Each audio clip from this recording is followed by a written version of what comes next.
자, 이렇게 해서 요 놈은 끝났고, 이제 우리 세 번째 시간은 356쪽입니다. 356쪽에 보시면, 요 갔다 다시 돌아갈 거예요. 356쪽에 보시면, 공기업이 하나 있어요. 거기 보시면, 6번, 한국주택금융공사라는 공기업이 있어요. 우리 그 개론 금융파트에서 굉장히 자주 나오는 공기업이에요. 한국주택금융공사. 이름에 딱 답이 있다, 그죠? 이름표가 답이죠. 주택에 대한 뭐랄까요? 금융. 여러분이 집을 살라 그래. 집을 사는데 좀 돈이 부족해. 그럼 여러분이 이 대출을 도와주는 그런 것들을 많이 하는 업무라는 게 한국주택금융공사입니다. 자, 차례대로 볼게요. 업무 4가지인데 대표적인 기억, 보금자리론과 측경대출 공급 밑줄. 대출에 이런 거 있습니다. 보금자리 대출 또는 디딤돌 대출 이런 것들이 있습니다. 이런 것들이 여러분 나중에 이제 그 경우 보시면 고정금리인 경우가 많이 있어요. 그런데 아까 우리 배웠죠. 은행은 고정금리를 좋아한다, 싫어한다? 싫어한다. 근데 왜 고정금리가 있냐고. 이거는 원래는 변동금리 스타일인데 그 차이만큼을 정부, 즉 한국주택금융공사가 보전해 주는 거예요. 이해하시죠? 그 업무를 하고 있다. 이게 기억입니다. 니은 주택보증공급. 이거는 뭐냐? 주택에 대한 보증 업무를 한다라는 겁니다. 예를 들어서 내가 집을 사는데 전세 자금이 부족해.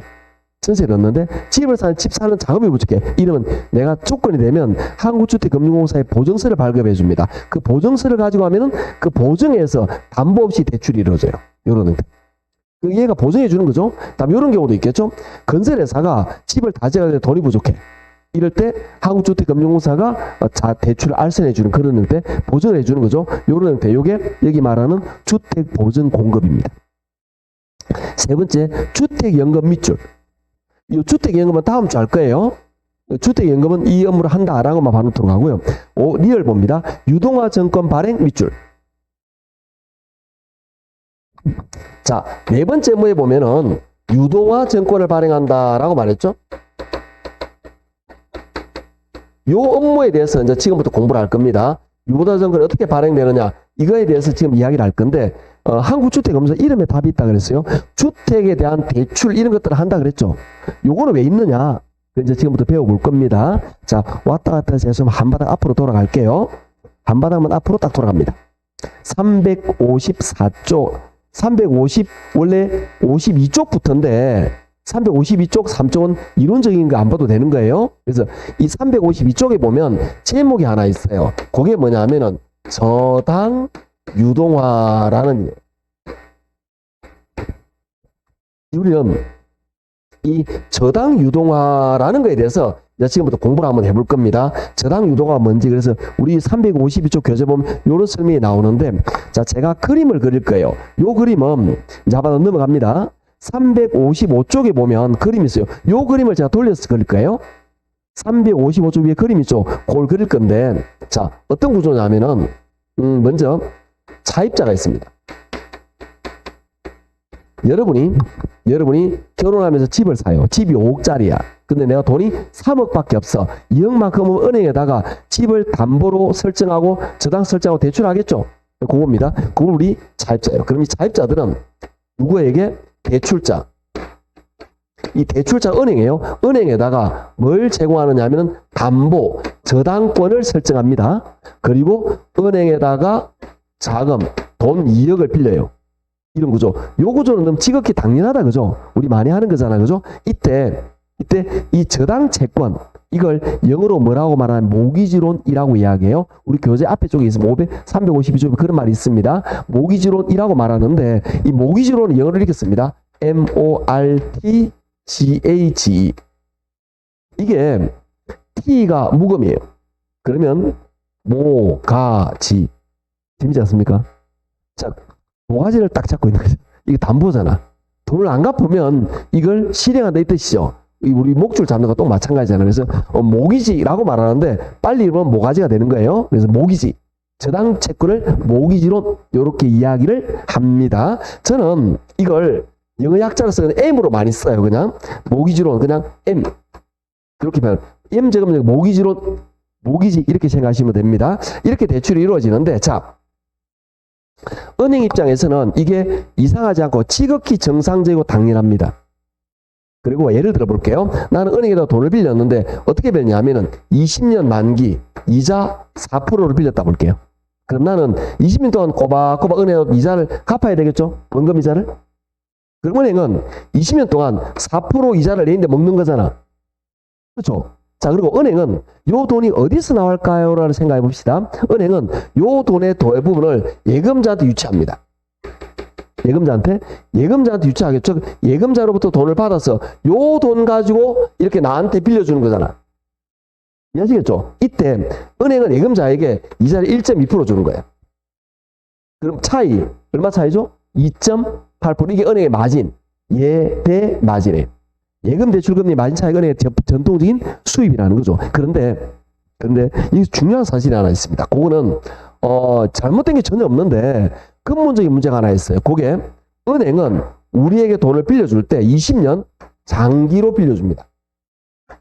돈을 빌려줄 때 20년 동안에 장기로 빌려줘요. 그런데 은행은 돈을 융통할 때 이걸 은행에 돈을 예치할 때는 단기로 빌려옵니다. 아니 선생님, 예금은 보통 예금 같은 단기도 있고 정기예금, 정기적금도 있잖아요. 자, 상상을 해볼게요. 여러분이 10억이라는 은행에다가 정기 예탁을 했습니다. 10억을 10년 동안. 그런데 그 다음날 내가 보니까 너무 이자가 작은 거야. 그 다음 은행 찾아가지고 그냥 10억 돌려주세요. 그냥 안 맡길래요. 그러면 은행에서 줘야 된다? 뻗딩건다? 뻗딩거면 큰일 납니다. 예금은 바로 주는 거죠. 대신에 이자는 안 받았고 위약금 낼 수도 있어. 근데 이 돈은 내가 돌려받을 수 있어. 즉 정기적이지만 단기로 돈을 돌려받을 수 있단 말이죠. 즉 뭐냐, 은행은 돈을 단기로 땡겨와서 장기로 빌려줬죠. 문제가 없는 것 같지만 곰곰이 생각하면 시간 문제가 있어. 어떤 거냐, 우리 IMF를 생각하셔야 됩니다. IMF 때 예금자들이 은행에 찾아갔어요. 뭐 하려고? 내 예금 달라고. 왜? 그때 우리나라에서 발표했죠. 5천만 원까지는 예금이 보호가 되지만 5천만 원 이상 보호되지 않는다. 그러면 5천만 원 이상 있는 사람들 은행에 뛰어가겠죠. 왜? 예금을 인출해야 되니까. 만약에 그런 은행은 이 돈이 전부 어디가 있죠? 대출해 줬잖아. 예금자가 돈을 달라 그러는데 고객님 잠깐만요. 20년 있다 줄게요. 이래야 되는 거야. 이 말이 안 되는 거라. 예금자는 바로 받아줘야 되니까 이렇게 되면 부도가 되는 거예요. 그래서 실제로 IMF 때 은행은 부도 위험에 직면했습니다. 결론 우리는 모르겠지만 우리 은행에 대한 믿음이 있어요. 은행은 망하지 않는다. 국가에서 이런 게 있다 보니까 상관없는데 곰곰이 생각하면 외국에서는 은행도 문을 닫습니다. 은행도 부도 처리가 나고요. 막대한 예금자들이 그거에 대해서 손실을 보기도 해요. 우리나라도 사실은 우리 저축은행 같은 경우 문닫는 사례 있습니다.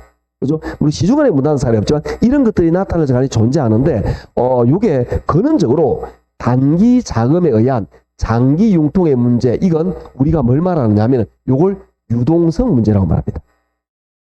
즉 은행은 단기로 빌려서 장기로 빌려주기 때문에 시간 차이가 나타난단 말이에요. 예금자들이 갑자기 달라들면 갚을 방법이 없어요. 그래서 은행은 만들어낸 이걸 알았단 말이죠. 그래서 이걸 대해서 우리는 은행은 어떻게 하느냐, 이 저당권을 누군가에게 넘겨버립니다. 이 저당권을 누군가에게 넘기고 은행은 자금을 돌려받아요. 그럼 이 돈 가지고 예금자한테 주면 문제가 없겠죠. 왜? 은행은 예금자 돈을 어디다 쓴 건 아니잖아. 이 예금자 돈 가지고 정상적으로 대출 업무를 한 거잖아요. 대출하고 저당권을 가지고 있잖아. 이 저당권을 누구한테 팔 수 있다면 돈이 돌아오겠네? 그럼 예금자한테 주고 문제가 없다라는 겁니다. 그래서 은행 이런 업무를 할 수 있는 기관이 있어요. 이걸 우리 뭐라 하냐면 유동화 중개기관이라고 합니다.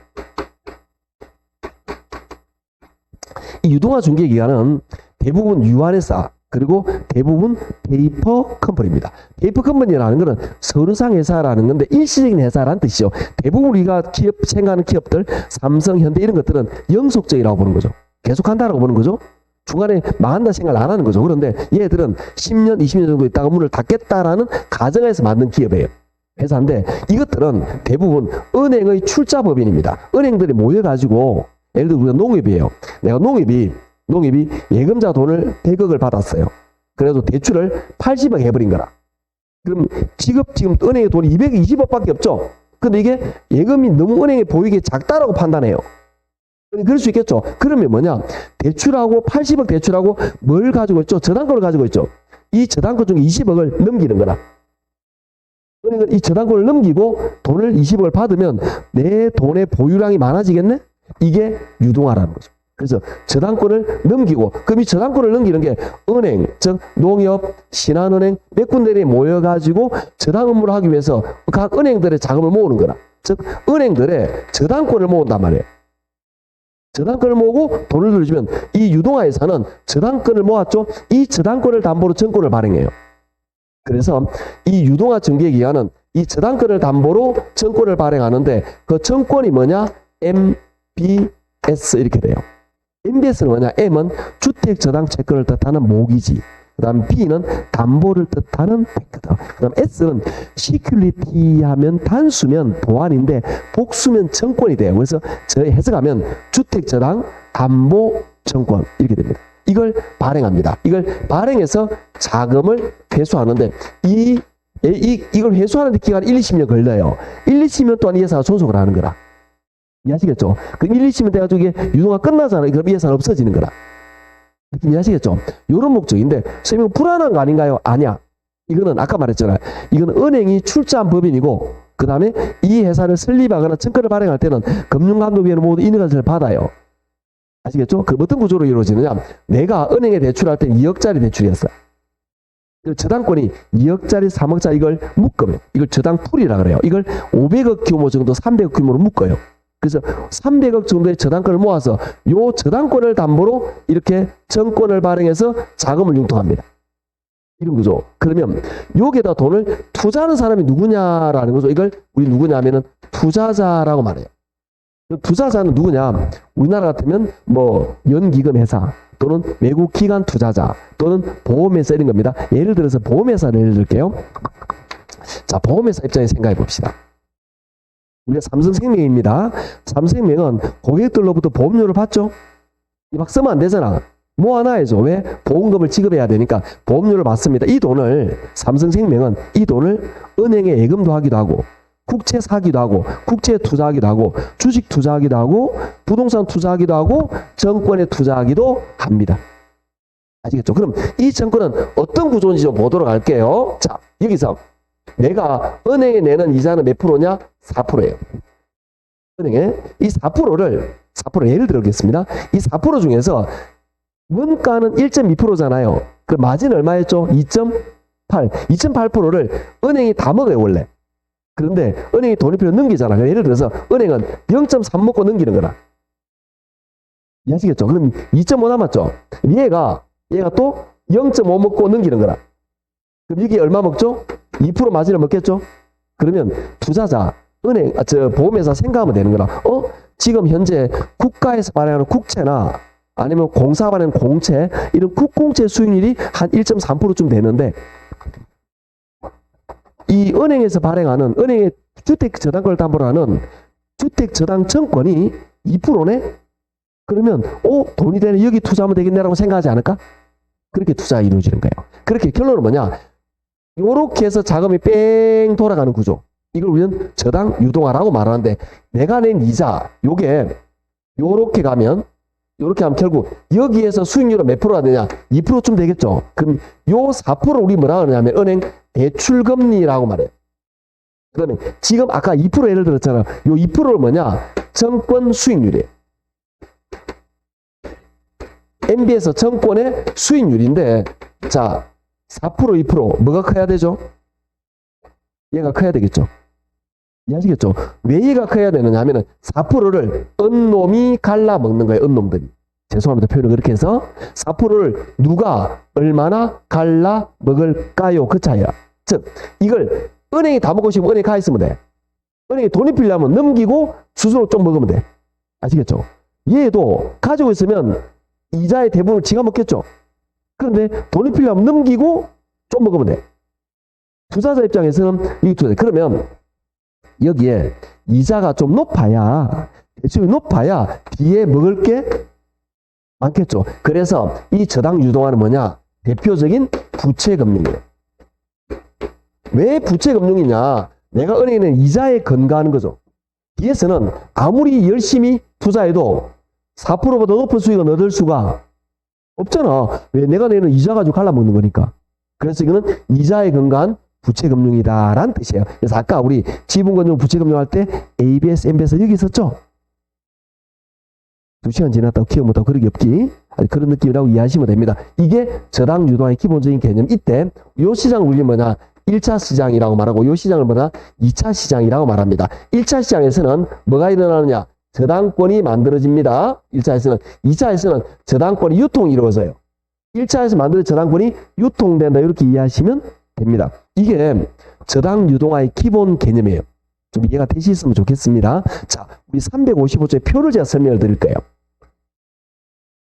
표를 보면, 자, 표 위에 오른쪽에 차입자 보이시나요? 그죠? 그게 요 사람이에요.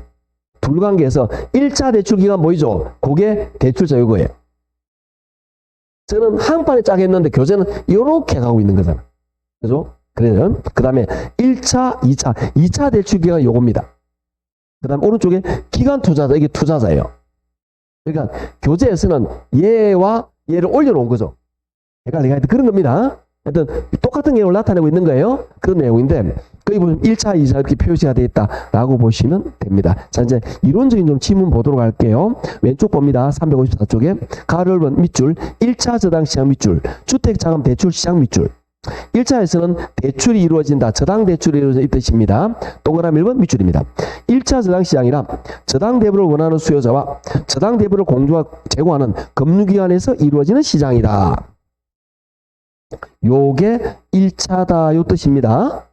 그 다음에 가로 2번 2차 저당시장 밑줄 주택자금 공급시장 밑줄 자금 공급이 이루어진다. 이 뜻입니다.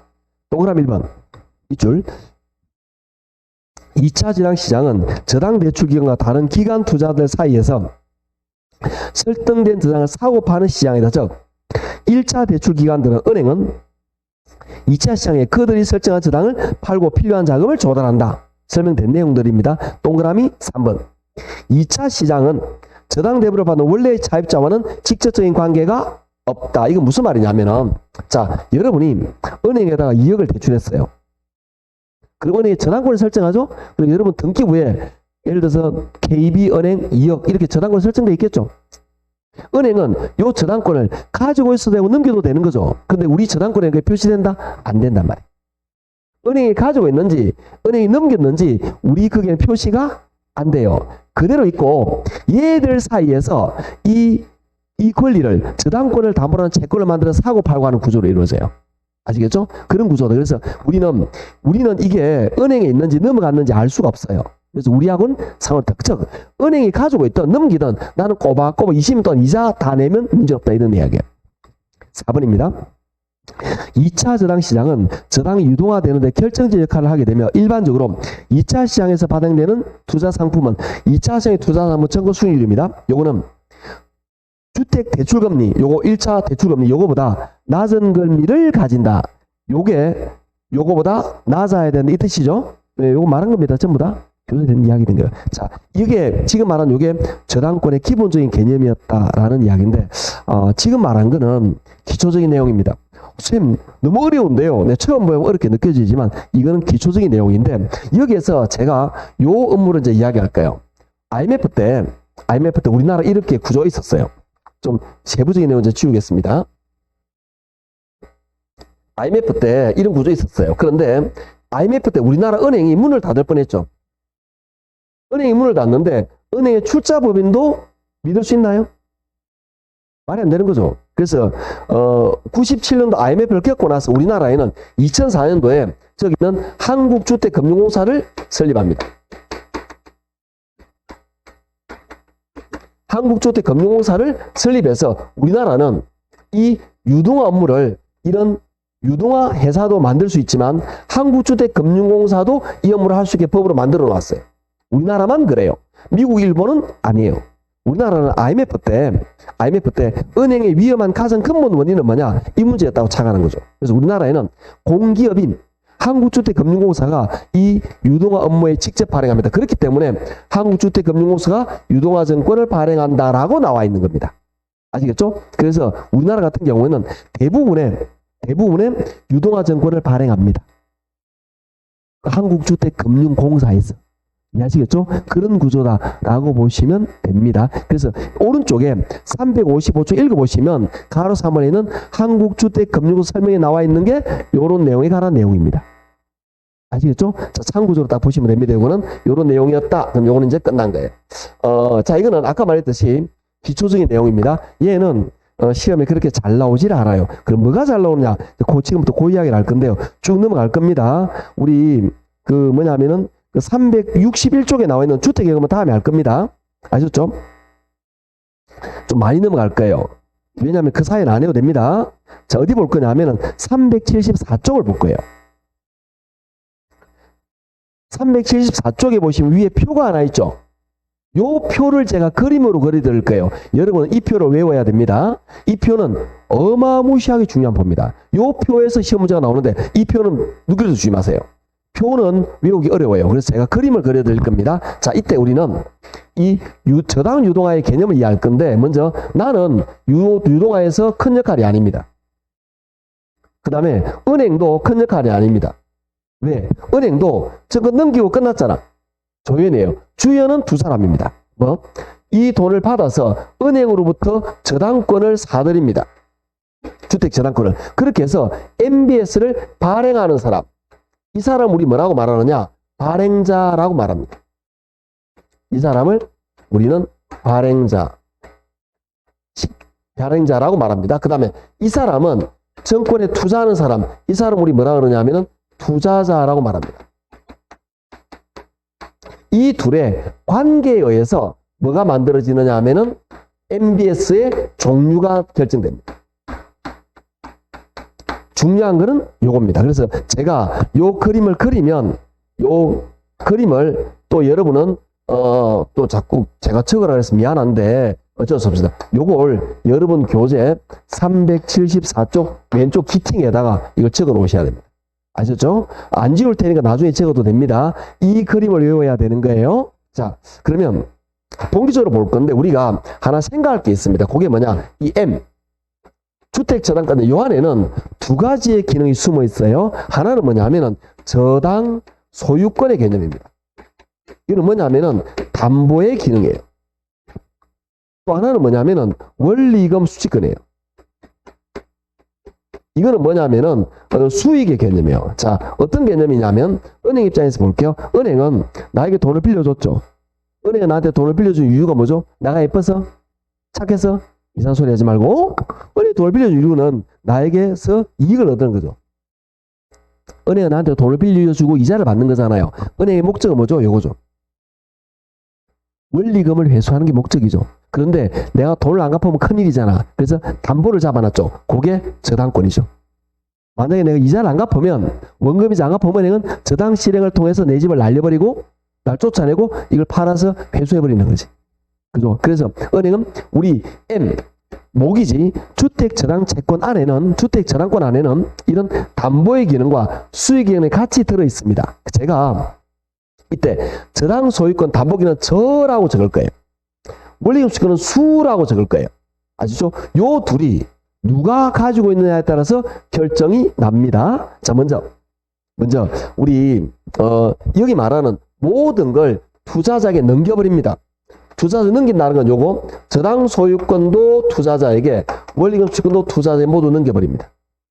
이런 정권을 우리 뭐라고 하냐면은 지분형이라고 말합니다. 이걸 지분형이라고 말해요. 즉 내가 모두 넘겨버렸다. 투자자 입장에서는 지분 투자와 비슷한 개념이다라는 뜻인데 요건 요 지분형 정권이 뭐냐? MPTS입니다. MPTS의 M은 주택 저당권을 뜻하는 모기지예요. PT는 패스스로 넘긴단 말이야. 넘겨버리는 정권이다라는 거죠. 모두 누구에게 넘어가죠? 누구에게? 투자자에게. 그러면 모든 권리가 투자자에게 넘어가겠죠? 그러면 좋은 점은 뭐냐? 투자자 입장에서 볼게요. 투자자 입장에서는 얘는 수익도 높고 위험도 높아요. 그 이유는 뭐냐? 자, 내가 은행 이자를 내면 그게 수수료 먹고 대부분 여기로 가는 거야. 대부분. 그래서 투자자 입장에서 가장 수익이 높아요. 대신에 위험이 크단 말은 뭐냐면 내가 은행에 이자를 안 갚아요. 은행에 돈을 안 내. 이자를 연체를 해. 그럼 은행에 돈이 들어온다 안 들어온다? 안 들어오죠. 여기도 돈이 안 들어오죠. 그래도 돈이 안 들어오니까 투자자도 들어오는 돈이 없어요. 그러니까 위험이 커요. 수익의 대부분을 내가 먹는 대신에 투자자 입장에 수익 대부분 먹는 대신에 위험도 내가 부담한다 이 말이지. 수익은 크고 위험은 작고 세상에 그런 거 없습니다. 수익을 내가 다 먹으니까 위험도 내가 부담해야 되는 거다. 그런 구조. 그럼 얘들은 그냥 넘겨버린 거라. 그렇기 때문에 넘겨버린 정권이다 이 말이죠. 패스스로. 그런 뜻입니다. 아시겠죠? 자, 그 다음에 두 번째는 너무 위험해. 그래서 좀 안전한 거 없니? 뭐라고 하죠? 투자자 이후에 안전한 걸 요구합니다. 그래서 어떻게 되느냐? 저당 소유권도 발행자가 보유하고 원래 소유권도 발행자가 보유합니다. 모든 걸 누가 보유하죠? 발행자가. 투자자는 부담하는 게 없어요. 전부 다 이자만 받아 먹으면 돼. 이걸 우리 돈을 빌려주고 이자를 받는다. 그래서 채권형이라고 말합니다. 이걸 우리 뭐라고 하냐면은 MBB라고 말해요. M. 주택저당 채권을 뜻하는 M. 모기지. 그 다음에 담보를 뜻하는 베크더. 그 다음에 채권을 뜻하는 본드. 주택저당 담보 채권. 이렇게 말하는데 투자자 입장에서는 수익도 낮고 위험도 낮아요. 왜? 자, 요거는 모든 걸 발행자가 가지고 있어요. 모든 권리가 발행자한테 이 말이죠. 투자자 입장에서는 위험도 부담도 아무것도 부담 안 해. 그러니까 얘가 수익을 먹고 내가 조금밖에 못 먹는 거예요, 수익을. 즉 어떤 정도 먹냐 하면은 예를 들어서 아까 예를 들면 여기서 2.5% 먹고 얘가 0.5% 먹었다면 이게 그러면 투자자 많이 먹었는데 이거는 뭐냐? 1.5% 먹고 1.5% 먹는 거예요. 내가 먹는 게 좀 작아지죠? 이해하시겠죠? 수익이 줄었잖아요. 그런데 위험도 줄어요. 왜? 자, 내가 차입자 은행에 돈을 안 내요. 그러면 은행에서 이 돈이 들어온다 안 들어온다? 안 들어도. 안 들어와도 얘는 안 들어와도 얘는 이자를 줘야 돼. 그러니까 위험이 낮은 거죠. 즉 조금 먹는 대신에 안정적으로 들어오는 거라. 이거는 뭐죠? 결국은 MBB는 결국 국채 비슷한 느낌이라는 거죠. 정부 기관에서 발행한 공채 같은 느낌이죠. 그래서 이 MBB는 공채 수익률, 국공채 수익률과 많이 차이가 안 나요. 그럴 수밖에 없다라고 보시면 됩니다. 굉장히 안정적이죠. 이 사람이 돈을 내나 안 내나 받아 먹으면 되는 거다. 계약기간 그대로. 그래서 이거는 왜 채권이냐? 내 입장에서는 얘에다 돈을 빌려준 거와 마찬가지거라. 확정된 이자를 받아요. 전혀 위험하지 않은 이자를 받는 그런 내용이기 때문에 위험이 낮다 이렇게 됩니다. 그걸 MBB라고 말합니다. 자, 그러면 이 두 개 지금 장점과 단점이 있죠. 얘는 돈은 되는데 위험해. 얘는 안전한데 돈이 안 돼. 자, 그러면 사람들은 누구나 뭔가 좀 수익도 적당하게 높으면서 위험도 적당하게 부담하는 걸 원하지 않을까? 중국집에 가면 우리 그러잖아요. 한 5명 가잖아요. 나뉘잖아. 짬뽕과 짜장으로. 그렇지 않던가요? 그때 대부분 짬뽕 손들어, 짜장 손들어 꼭 한 명 그러잖아. 둘 다 먹으면 안 돼. 이렇게 확. 그 느낌. 그래서 우리가 이 둘을 적절하게 조화한 혼합형을 원하게 됩니다. 투자자들. 혼합형은 뭐냐? 요거 성격이 뒤섞여 있는 거야. 두 개가. 그래서 이런 걸 혼합형이라고 말하는데 그걸 어떻게 뒤섞여 있느냐? 저당 소유권은 발행자가, 원리금 수취권은 투자자가 보유하는 하나씩. 요걸로 보면은 MBB고, 요걸로 보면 MPTS 성격이죠. 두 성격이 다 들어있는 걸 혼합형이라고 말합니다. 그러니까 아까 말했듯이 짜장 짬뽕 섞인 거. 그 다음에 저희 집에서 가끔 치킨을 시키잖아요. 그러면 통일이 안 돼. 이게 아들은 프라이드, 딸은 양념. 그래서 우리 뭘 시키죠? 반반. 그렇게 많이 시키지 않나? 일반적으로 그렇게 많이 하게 됩니다. 그거하고 똑같은 이치다라고 생각하시면 돼요. 이거 혼합형이 뭐냐? MPTB 그리고 CMO 두 가지가 있습니다. 그러면 이 MPTB는 뭐냐? 비슷하지만 살짝 다릅니다. M은 주택 저당권을 뜻하는 모기지론, PT는 여기하고 다릅니다. 여기는 패스로 넘기는데 이거는 페이스로 돈만 넘기는 거야. 돈만 넘기는 채권이다 이런 뜻이에요. 아시겠죠? 그런 구조입니다. 그래서 여러분이 외우셔야 되는 거는 요겁니다. 여러분은 요만큼을 적고 요걸 외우시면 되는데 이게 표에도 나와 있는 안에 나와 있습니다. 자, 표를 한번 차례 보도록 할게요. 자, 먼저 MPTS 제가 일부러 순서를 같이 했습니다. MPTS 볼게요. 거기 보시면 오른쪽에 원리금 수익권 누가 돼 있죠? 누가 돼 있죠? 투자자 볼게요. MPTS 투자자의 원리금 수익권 있죠? 이거 말하는 거죠. 밑 오른쪽에 봅니다. 저당 소유자 누구죠? 자, 저가 누구한테 붙어 있죠? 이거. 즉 뭐냐? MPTS는 모두 투자자가 가져가요. 됐나요? MPTS는 모두 누구? 투자자. 지금 그거 말하는 거예요. 자, 표 봅니다. 계속. 두 번째, MBB 보세요. 원리금 수익권 누구죠? 발행자. MBB잖아요, 이거. MBB. 원리금 수익권 발행자죠? 오른쪽에 봅니다. 저당 소유자 누구죠? 발행자죠? 그럼 MBB는 모두 뭐? 발행자. 됐나요? 표를 표시하는 게 표를 해석해 주고 있는 거예요. 그 다음에 세 번째 MPTB 보세요. MPTB 요거죠? 요거는 보시면 자, 원리금 수익권은 뭐라 돼 있죠? 투자자.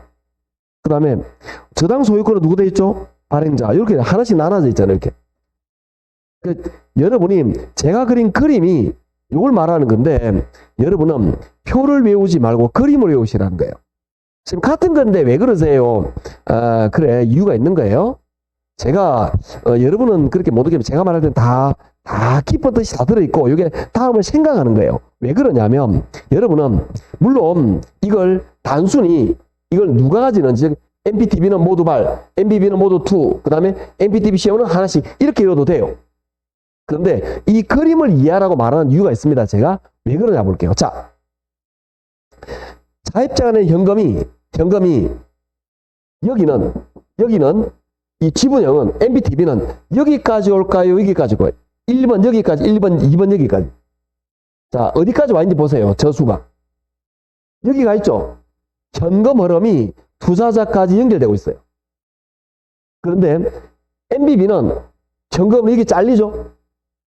모두 여기서 관리하잖아요. 여기 있으니까 이걸 그림을 통해서 이해할 수 있는 거라. 이런 것들이 말을 안 해도 나중에 이걸 느끼게 된다니까. 그리고 지금은 이렇게만 말했잖아요. 그런데 우리가 좀 더 진도가 나가잖아요. 그러면 여기다 제가 다른 걸 좀 붙여요. 다른 걸. 여기 끝이 아니라는 거지. 다른 걸 붙일 때 제 설명을 이해하기가 수월해요, 여러분이. 그래서 여러분은 표로 외우면 요거는 되겠지만 좀 난이도된 걸 들어가면 여러분 딱 틀리게 되겠어요. 그런데 이 그림을 내 머릿속에 딱 집어넣으면 이 그림의 흐름이 여러분 들어있으면 난이도 있는 문제를 여러분이 해결할 가능성이 높아지게 돼요. 왜? 체계를 이해하기 때문에. 아셨죠? 그래서 이 그림을 여러분이 여러 번 쓰면서 암기하시면 됩니다. 어떻게 하면 되느냐? 자, 보시면 MPTS는 모두 투자자, MB는 모두 발행자, MPTB, CMO는 하나씩. 다시 MPTS 모두 투자자, MBB는 모두 발행자, MPTB, CMO는 하나씩. 요렇게 됐나요? 요렇게 해서 암기를 하셔야 되는 겁니다. 물론 이게 암기 기법이 있어요.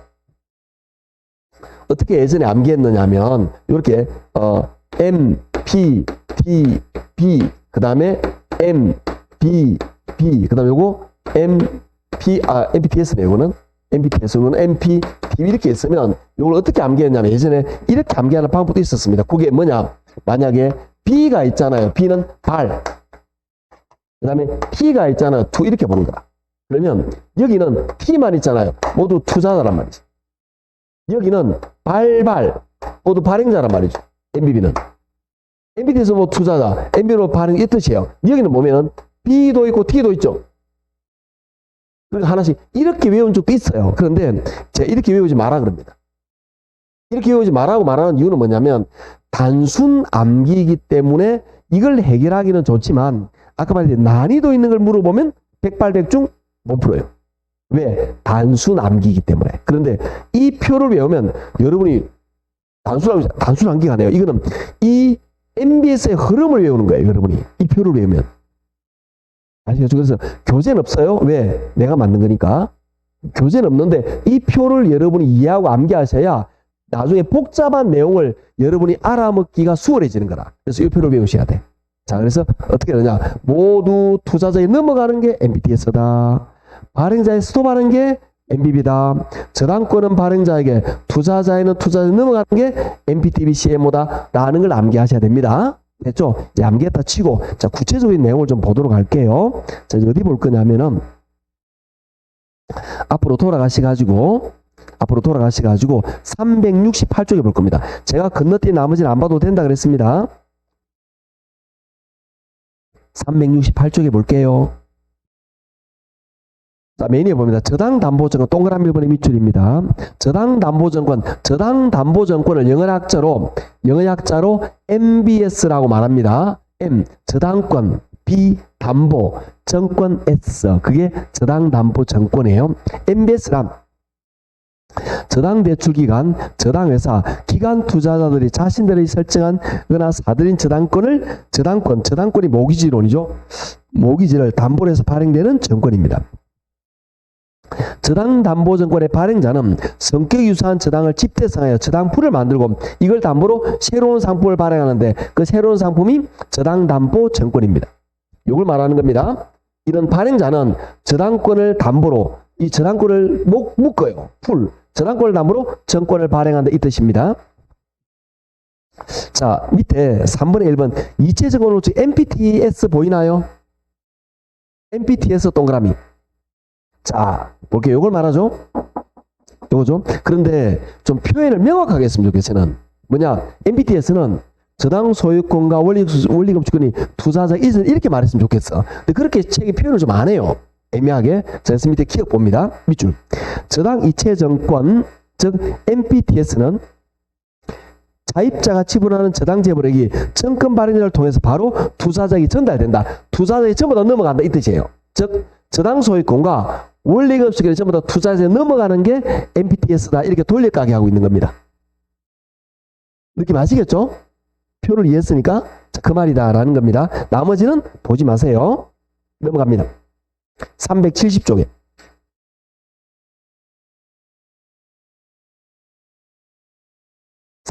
보시면 주택저당채권 담보부 채권 오른쪽에 MBB 동그라미. 자, T끝 미줄 껐습니다.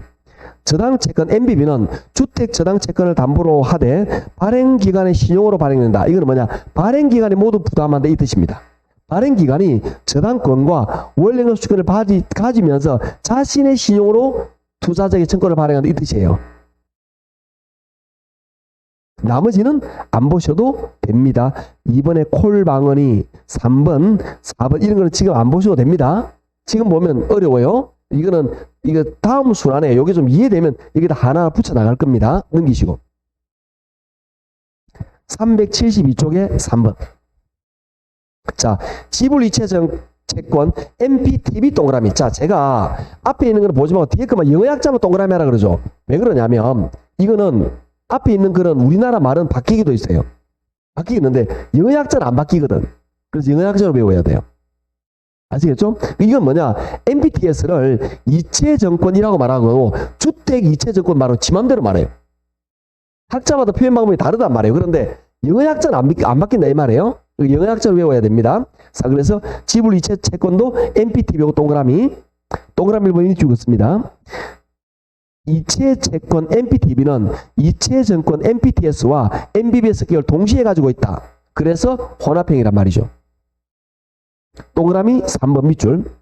MPTS는 저당에 관한 모든 권한, 즉 저당권과 원리금주권이 정권 보유자가 이체되는 정권이다. MPTS는 이 모두가 정권 보유자가 투자자입니다. 투자자 이체된다 이 말이에요.